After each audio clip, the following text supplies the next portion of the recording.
All right. You ready? Yes. All right, everybody. Welcome to another episode of Persuasion by the Pint. I am Sean McCool doing the intro today, along with Jonathan Taylor. And Jonathan, you are on site, so people will have to forgive the background noise. You are living it up. Where are you at? I'm right outside of Charleston, South Carolina today. Taking a little vacation this week with my oldest son. We did a little some charter fishing with a private guide this week. Yeah. And so I come in this afternoon. I told Sean and I were texting back and forth. I said, "Man, let's just do the show." I found this local brewery right outside of Charleston in Goose Creek, South Carolina, called Wide Awake Brewing Company. And as you can hear from the background, they are hopping this afternoon. In fact, I'm sitting near the rear of this establishment, and it's starting to get really busy. So yeah, I bet Friday night in Charleston. Yeah, it's gonna be busy for sure. Yeah, absolutely. So what are you having? So I'm looking at the menu online. I've got it pulled up for people watching by video. So what are you having? So keep scrolling up. I'm having the Wide Awake Blonde right there. Does your wife know this? No, she does not. Hopefully she's not watching. But not yet. Nobody's watching right now. The Wide Awake Blondie. It is 6.5. 6.6. Yeah, 6.6. 6.6. Yeah. And I got to say, I've already been having some. It's very tasty.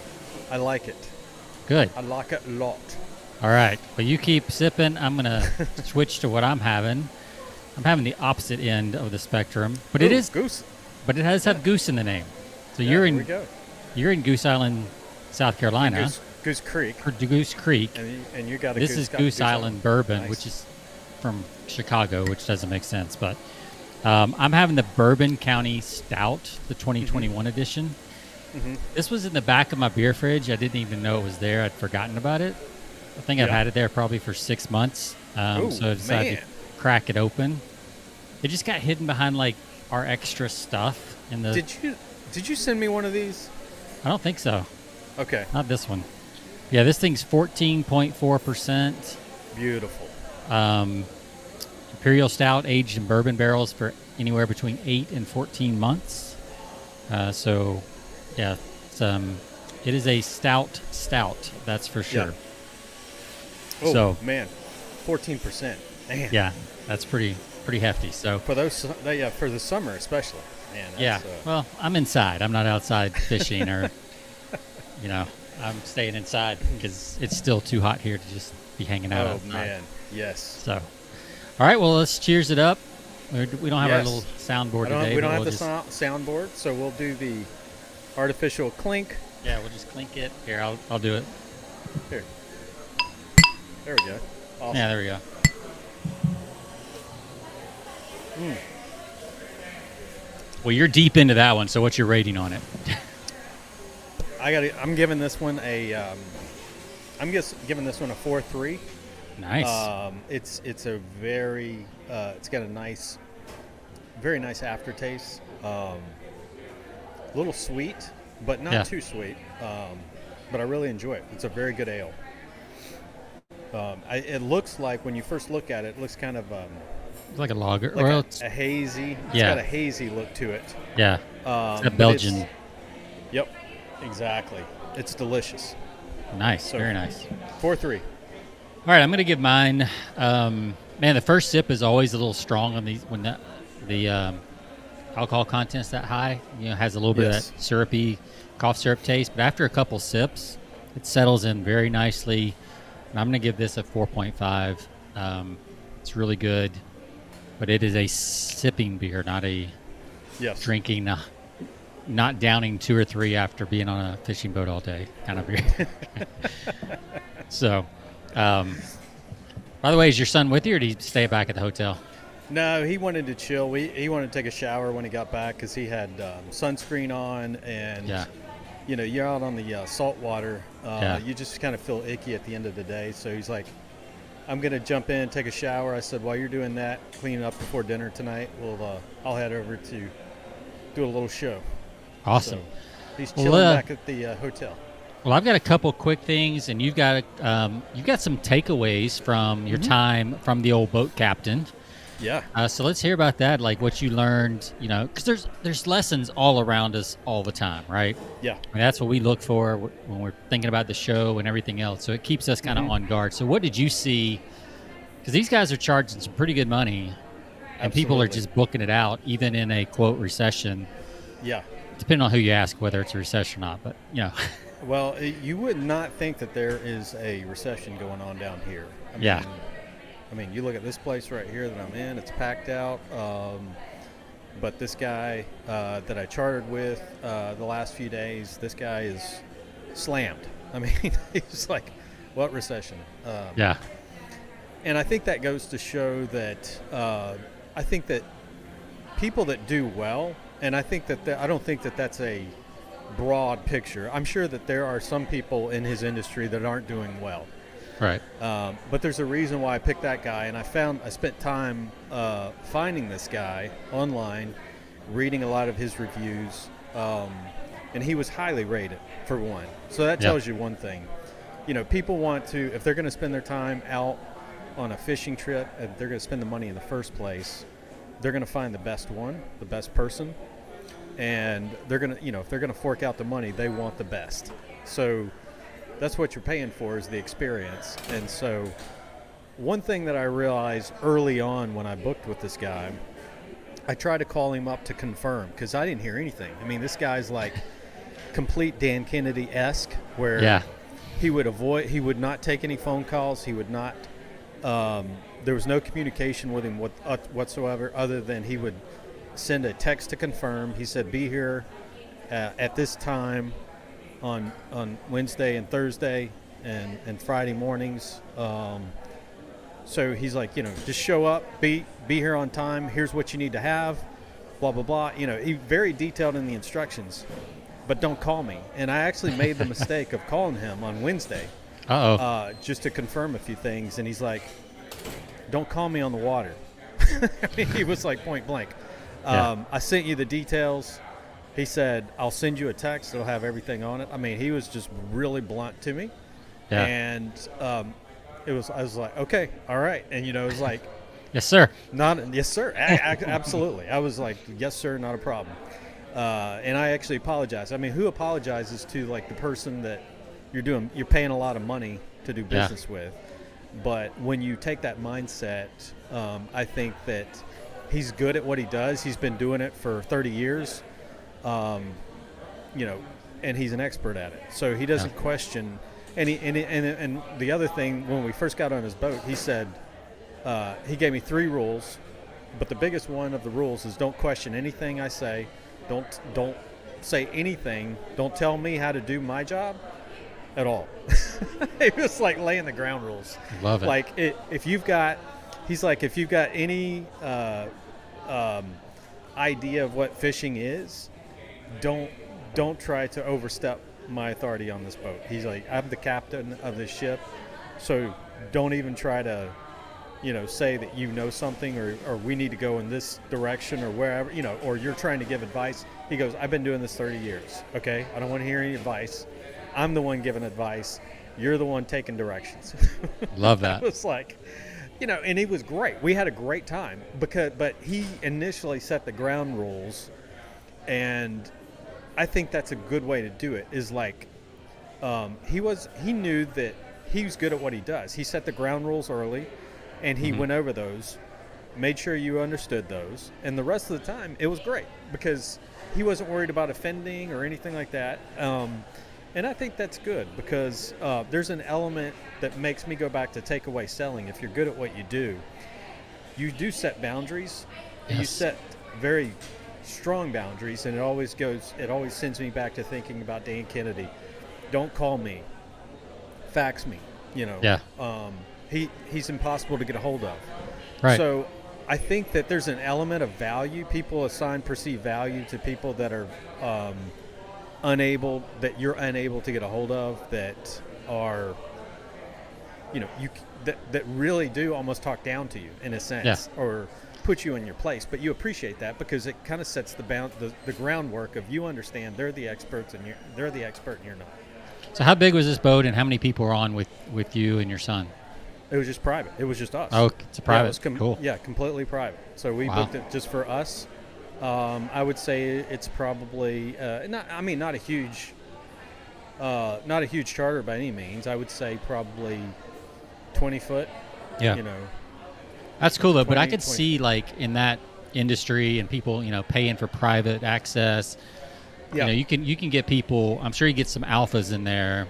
Oh yeah. They're like, oh, you're gonna. That's what I'm he paying said. for this.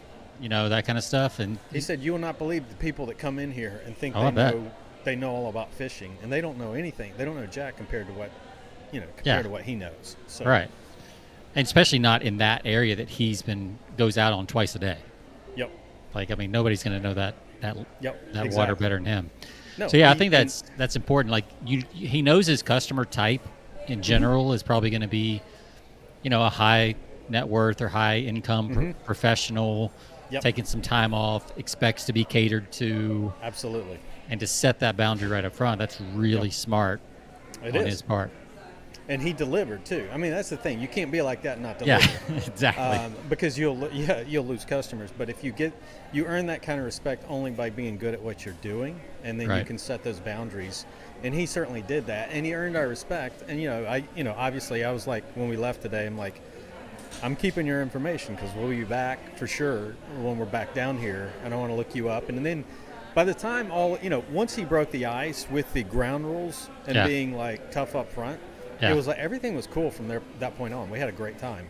Yeah. But I think that's important is to lay the groundwork and lay the boundaries whenever you're doing business with people. And Yep. I think that sets not only it gives them a respect for you, Mm-hmm. but it also provides value too. I mean, it kind of Well, perceived value. Yeah, it takes away the posturing. It's kind of like Yep. if two dogs meet, like one's got to be the alpha. You can't have two. So Yeah, you got to set that exactly. right up front, and it's his Yep. boat. Yep. So, I mean, he's got every right to do that. And you Oh, are hiring absolutely. him as the expert. So, That's right. Exactly. yeah, that's good stuff. Any other takeaways from that? Nope, that's it. We had a great time. Awesome service, worth every penny. Paid him a huge tip on top of that. Yeah, So, and we'll be coming back. So that's awesome. he's obviously earned a lot of loyalty from people who I bet he love gets- the results that he produces. Yeah, but he gets returning people year after year after year. And I think, the lesson in that is like, don't be afraid to set ground rules and be tough with people. Like, I think people respect you. And I think there's a lot of people, we try to sometimes be soft and be nice to the point that, sometimes you can lose respect or people can Especially lose if respect. they came looking for you, Right, exactly. Absolutely. So, and you've already, at that point, you paid him. So, I Yep. mean, it was good for him to set the rules for the day. Mhm. It makes like you said, it makes everybody's life easier in the long Exactly. run by doing that. Well, how about this? In a similar vein, switch gears a little bit. I've been collecting a couple direct mail things over the past few days, just stuff Yep. that I've gotten in the mailbox. And one of them I got this week. Have you heard of this company called Bird Dogs? Oh, I have not, but I saw what you posted, and it Yeah. fascinated me. That's incredible. So Bird Dogs is a men's apparel company. They sell shorts and pants, and then they have traditional shorts and pants, but they have the liner like a bathing suit liner, Right. so that you don't have to have underwear, and you can, because they say underwear it's too tight and it pinches and all Right. that kind of stuff. So their big USP is we have shorts with liners built in, and they invented the built-in liner is their claim Right. to fame. Well, I don't know how I got on their list. I've never bought anything from them, so I'm not sure what list I got on. But what really caught my attention was not so much the awesome. stuff, but it says how to maximize your carbon footprint. And I was like, maximize That's your carbon footprint? Yeah, right. So I flipped open to that section. Definite attention getter right off Yeah. the top. And it has this, it's like it's a 3-page spread. It's only 20, the whole little magazine is like, so it's a cross between like a magazine and a catalog. Yeah. And it's only 24, 25 pages. And half of the pages are cartoons like this. And the other half wow. is products. So literally half of it is entertainment. And then the other half is their product. But yeah, it says things like how to maximize your carbon footprint. Don't feel pressured to choose paper or plastic at checkout. Choose both. Run the dishwasher one item at a time. It's like giving your coffee mug the spa treatment. If your clothes get dirty, just throw them away. You can get a new shirts at H&M for like $3. That's awesome. Which is a nice little slam on H&M. Which is just cheap retailer. Because they could have easily said there, just buy our stuff, but instead they were like, no, like you could buy this cheap stuff. Right. And then the fourth one was, if you're going to drink water from the tap, make sure you let it run for at least 10 minutes. The stale stuff has been sitting there all day. Treat yourself to the fresh stuff. Right. So like, awesome. and then they have another one that's like a Harvard MBA in 3 sentences, and it's just like these stupid acronyms. And then the other one is, obviously this is geared to a little bit younger, probably not me. That's why I don't know how I got on their list, because then the other one is like 4 signs your girlfriend is 100% moved on and why I'm not buying it. Awesome.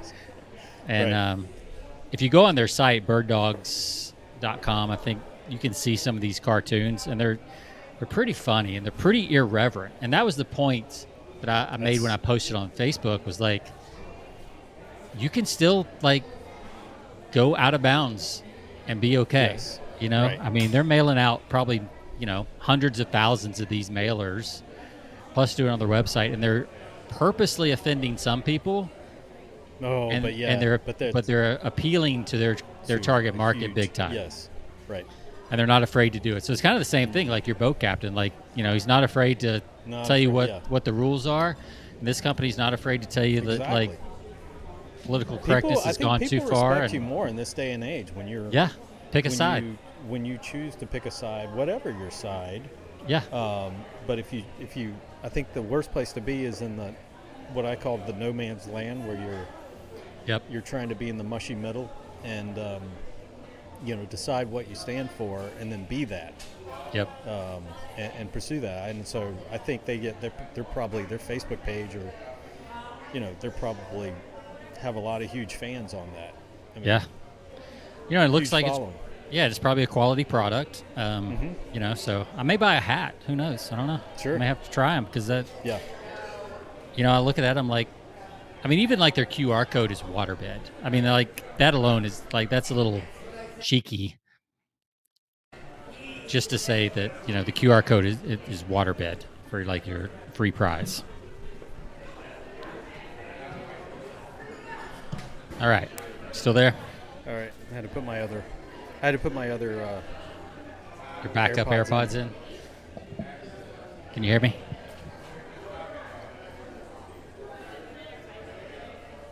There we go. Can you hear me now? Yeah, I can hear you. Can you hear me? Check, test. Can you hear me?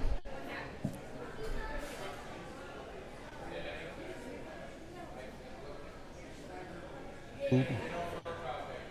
How's that? Hear you. There we go. Can you hear me now? There we go.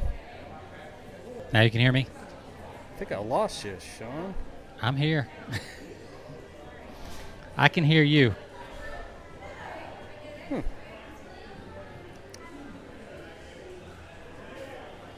Oh, you can hear. Okay, so you can hear me, and I can hear the test audio, but I don't hear your.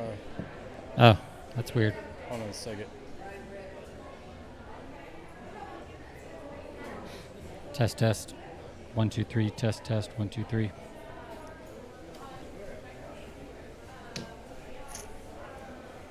Test. 1 2 3. All right, here we go. Test. 1 2 3. How's this? The background noise is gone, but you sound like you're on the phone, which is fine. This is crazy. Technology sucks. I can still hear you. So I'm getting the test.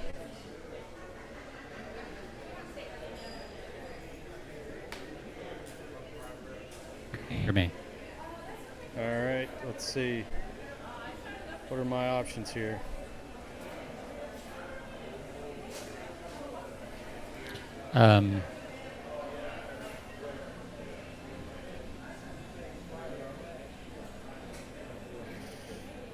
How's that? I can hear you. Let's see.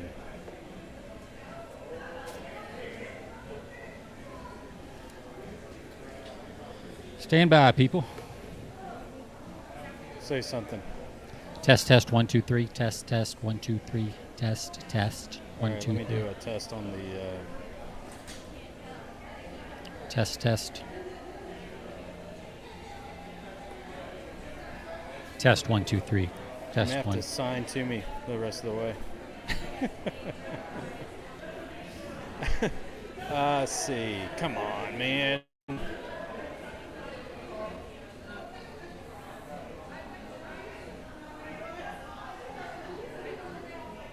All right, Apple AirPods, audio, test. Test, test, 1, 2, 3.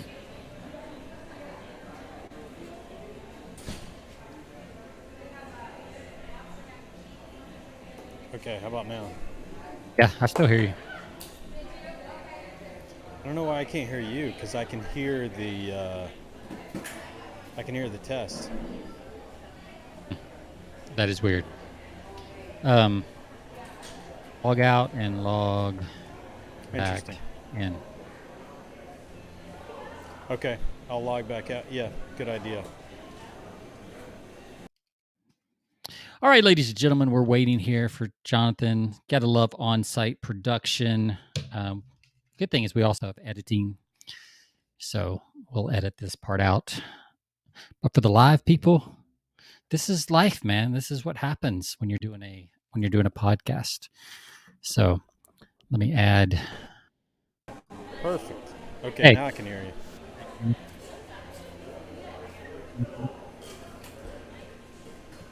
There we Yes. go. I can hear you. Yes. Okay. Cool. Perfect. All right. I'll just clip that out. Yeah. So I marked it down as like 18 minutes to 2 minutes or 20 minutes, something like that. Hey man, that's the joy. I got another. She brought me. That was another. fast, man. That was. Oh, I thought you'd like. Oh, so that was the real thing. You weren't logging out. You were going to get another beer. That's the. It was all an excuse. Sorry, man. I can't hear you. Got to go get another beer. All right. So 2 quick pieces of mail, then we'll wrap for the day, so Jonathan can get on with his Charleston adventure. So I thought this was just really good reminder of. I haven't subscribed to Men's Journal in probably 5 years. Yeah. And they sent a renewal or a, we want you back letter. Oh yes. And just said, hey, we want you back. Here's here's an offer, like, $10 for an annual subscription. And so easy to do. I don't know what the response rate will be, anything like that. I probably won't get it, but the fact that they took a chance and they did it, is really good. And the offer is pretty good. I'm just not. My problem with magazines lately, and I think our friend David Dutton posted this online, is like they're getting so thin. Yeah, like they're full of advertising. Yeah, there's not much left, but they got to get their subscriber counts up to get to keep their advertisers. But most everything's going online. I would prefer the print. It's just I would too. But for $10, I don't know. I might give it a try for 6 issues, and they've all gone to 6 issues instead of 12 too. That's the other down. But I was impressed that they dug in their files. They said, let's send something to our old customers and ask them to come back. So that was good. And then this is more of this last one is kind of cool. So I don't know if you can see this, but notice how this is sticking out here. Oh yeah, very. So this is like so this envelope is like a die cut envelope. Okay. So it looks like a sticky note is hanging off the edge of the envelope by about ½ an inch, but it's actually just a die cut envelope. So when you grab your stack of mail from the mailbox, it sticks out. Yeah. Like that, and you can just pull it. It was very interesting. Yeah. Then it says urgent notice, activate your home warranty before it's too late. I don't think they should have done that. I would have kept it a little more mysterious, but I love just the die cut to where it sticks out on the edge like that. I think that's really cool. I do too. And it's probably an extra 10 cents an envelope, I would guess. But I think, very effective to just kind of stand out in the crowd. But I would have kept it much more curiosity driven than saying it's about a home warranty. Awesome. Yeah. You know, I would probably done I love that. some kind of mystery or some shocking statistic about, you know, home repair bills or something like that. Yeah. How much it costs to replace a water heater. Anything like that, I think, could have been a better intro than just saying, hey, activate your home warranty. It's a little too direct, too soon. And they didn't get that right because I'm a renter, too. So that somebody needs to clean up their mail list. That's right.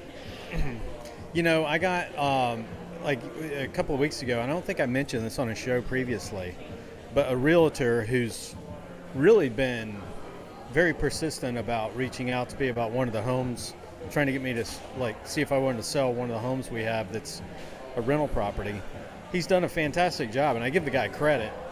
But one of the latest things he's done, because he sent direct mail pieces directly to me, and I've noticed them, and I appreciate that. And he sent, you know, texts and things like that from time to time. Not annoying. Yeah. He doesn't go over the top. But the latest thing, he sent me a couple of brownies. They looked a lot like the send out card type brownies that I do, but they were the only difference was they were tailored specifically to me. They had my name on them. Wow. So I don't know how he did it or what service, because it didn't say on there. So it was really unique, but it stood out to me. Like in icing, or just like on the packaging? No, just on the packaging. So it said, Jonathan, hope you enjoy these, or these are for, and then it had, these are specifically for, you know, specifically for Jonathan Taylor, and with a little note inside that was tailored to me. I mean, it was done really well, and I had to compliment him, but, you know, those are the kind of things that go over the top, because I took a picture, and I'll have to, I've got it on my phone, so I'll at some point share it. But it's really cool. I mean, it really stood out to me. So things like that are a personalized approach, or like you're saying, anything that like a lift or a little yellow thing really captures the attention. I recently, just last week, week before last, I ordered some monogram or some personalized stationery that actually have my name on it. With a little tagline thing that I send out to people, you know, if I've met or come into contact with that are potential prospects.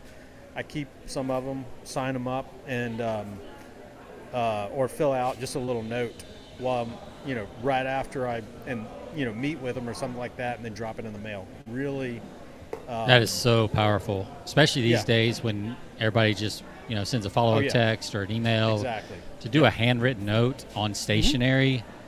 Man, that makes you look just a whole nother level. It gets attention, and I'll have to tell you on our next episode next week, I'll give you an update on the company on the direct mail that I did the Rubik's Cube. Looks like I'm gonna win that business, and that's a huge account. So I'm gonna I got some good news this week on that. I mentioned on the show that I keep things kind of posted, so I'll give you an update next week. Got a lot of good news from them this week, so for a $500,000 account, I'm sitting pretty well. So pretty nice. It all started, and one of the things that got me in, obviously, there's a series of direct mail and consistency, you know, doing a campaign. But that direct mail letter that I sent with the Rubik's Cube, and we may revisit that next week, and just to kind of show the power of it. But it got some attention within their company because it was shared. So I bet he probably took it to a meeting, and you know, a couple other places, or people saw it on his desk or whatever. Like that's cool. That stuff, it works. I mean, you know, and this is an Italian company, so there's multi-levels. There's an American base that you have to get through, and then you have to move up the chain all the way to their headquarters in Italy. So things like this take a while. But if you take the right approach, you'll get there. It just takes a little time. So you may have to take a trip to Italy. That'd be tough. That's my next goal. Send me. I really need to get on site, see what you guys do. That's right. Absolutely. You know, so maybe they can fly you over too. Yeah, I hope That'd be good. Well, I'm going to let you go, man. This has been really good. I'll wrap up for us. Any last thoughts you want to cover? Or? No, I mean, just no, I love. It's kind of fun doing this. I'm glad we could do this kind of on the fly. But yeah, I think maybe the whole important takeaway of today is, be different, or find your niche and just hone in on it, and don't try to gravitate towards the middle. Just don't be scared.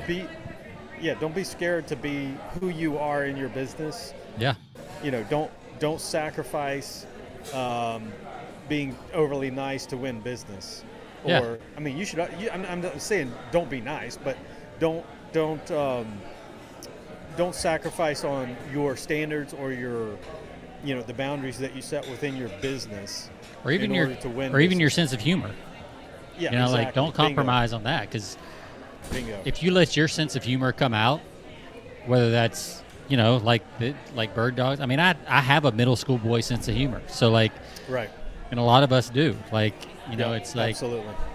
It's like, wouldn't you rather hang out with those people and have those people as customers as opposed to somebody who's uptight and you got to worry about every email you send out? Exactly. So yeah, I love that. Set boundaries. Don't be afraid of being yourself. Yeah. And, just have fun out there, and always make sure you squeeze your podcast in, even if you're on vacation. That's the other thing. That's right. Don't throw it out there. One book I'll mention too to all of our listeners. I've mentioned it before. No BS Takeaway Selling, or No BS Selling by Dan Kennedy, is all about the whole takeaway selling approach. In there is what I learned, and not to compromise, doing the shock and awe packages to your customers, hitting them with direct mail, shock and awe, offering value, but not bending over backwards for them. Not compromising your principles, standing firm in who you are, like not being desperate to take that phone call. Yeah. If you have a system in place for the way you do business, you shouldn't have to be desperate to take that phone call. And it's all about being intentional from the get-go. So if you have that set up in your business automatically with, direct mail campaigns, everything set up as a system, then you don't have to be chasing in your business, I guess. Right. So. Yeah, and that guy, your captain's a great example, because he's out on the water 8 hours a day. That's right. Bingo. He can't take calls while he's out there. That's right. He set that. So he's forced to have systems, or or to not be available and answer questions all day about. Could you imagine if he just was sitting at his desk answering questions all day? I mean, it'd be nonstop. Exactly. He'd never be on the boat. That's right. So, all right. Well, I'll wrap it up. Okay. Thanks, everybody, for listening to this episode of Persuasion by the Pint. You can find us at persuasionbythepint.com and anywhere fine podcasts are sold, Spotify, iTunes, all the other places. We're there. Just look for us, Persuasion by the Pint. And Jonathan, we will see you next week. Sounds like a plan. We'll see you. All right.